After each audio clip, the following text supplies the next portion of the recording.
সুপ্রিয় দর্শক, স্বাগত জানাচ্ছি সিলেট ডাইরেক্টের সংবাদে। আপনাদের সঙ্গে থাকছি আমি তৌফিকুর রহমান হাবিব।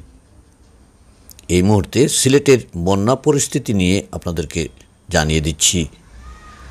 ভারতের চেরাপুঞ্জিতে বৃষ্টি ও উজান থেকে নেমে আসা পাহাড়ি ডলে ফের বাড়ছে সুনামগঞ্জের সুরমা, কুশিয়ারা, জাদুকাটা সহ সকল নদ নদীর পানি।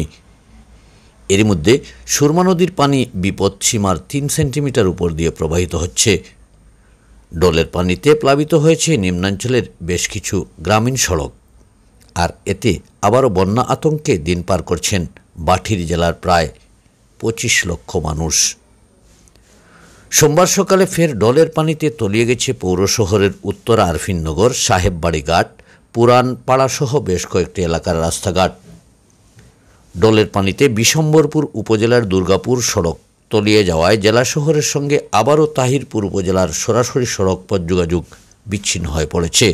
সেই সঙ্গে সাতক দোয়ারাবাজার, মধ্যনগর সহ বেশ কয়েকটি উপজেলার নিম্নাঞ্চলের গ্রামীণ সড়ক তলিয়ে যাওয়ায় আবারও ভোগান্তি পোহাতে হচ্ছে নিম্নাঞ্চলের প্রায় 5 লাখেরও বেশি মানুষকে। এক মাসে 2 বার পানি বাড়ায় নাজেহালে হয়ে পড়ছেন নিম্নাঞ্চলের বাসিন্দাদের জীবন। স্থানীয়রা জানিয়েছেন, পানি যেভাবে বাড়ছে আবারও যদি বন্যা পরিস্থিতি সৃষ্টি হয় তাহলে আমাদের অবস্থা বেহাল হয়ে যাবে। তাহিরপুরে আবারও বাড়ছে নদীর পানি। এর মধ্যে তাহিরপুর উপজেলা জেলা শহরের সঙ্গে যোগাযোগ বিচ্ছিন্ন হয়ে পড়েছে। সুনামগঞ্জে যেতে হচ্ছে নৌকায়। সুনামগঞ্জ পানি উন্নয়ন বোর্ড সূত্রে জানা গেছে, নদ নদীর পানি এরই মধ্যে বিপদসীমার উপর দিয়ে প্রবাহিত হচ্ছে। তবে ভারতের চেরাপুঞ্জিতে বৃষ্টি কমে গেলে সুনামগঞ্জের নদ নদীর পানি কমে যাবে। পানি বাড়ছে, সেক্ষেত্রে জেলায় স্বল্পমেয়াদী একটা বন্যা পরিস্থিতি সৃষ্টি হতে পারে। গত 16 জুন সুনামগঞ্জে চলতি বছর বন্যা পরিস্থিতি সৃষ্টি হয়। এতে জেলার 7 উপজেলায় প্রায় 6.5 লাখ মানুষ পানিবন্দী হয়ে পড়ে। সেই সঙ্গে পাহাড়ি ডলে কোটি কোটি টাকার মাছ ভেসে যাওয়ার পাশাপাশি ফসলি জমি নষ্ট হয়েছে অনেক। সুনামগঞ্জের সার্বিক পরিস্থিতি জানতে আমাদের সঙ্গেই থাকুন।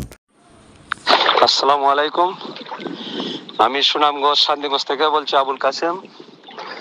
আমি বর্তমানে যে রাস্তা দাঁড়াইয়া আছি, এটা মুরতাখাই থেকে আমিরিয়া রাস্তা পর্যন্ত এটা পানি তল হইয়া গেছে। আমাদের এলাকার অনেক মানুষ পানিবন্দী আছে, অনেক মানুষ ঘরবাড়ি চাইরা ফুরান গ্রামে আসছে। অনেক পানি বাড়ছে, বাড়ার উপরেই আছে। আমাদের যে খান্দার মাঝে অনেক ঘরবাড়ি আছে, তারার ঘর প্লাবিত হয়েছে। তারা অনেক ফুরান গ্রামে জায়গা নিছে। আরো অনেক প্লাবিত আসছে অনেক এলাকাত। এখন আরো খবর জানতে গেলে আরো আমার করতে হবে। আমিও সিলেট ছিলাম, আমি আজকে আসছি। আইসা এখন দেখি অনেক পানিবন্দী অনেক ফ্যামিলির মানুষ।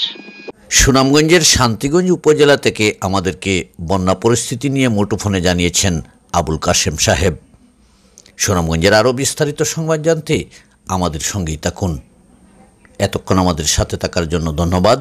প্রতিদিনের নিত্য নতুন সংবাদ জানতে চোখ রাখুন সিলেট ডাইরেক্টের পর্দায়।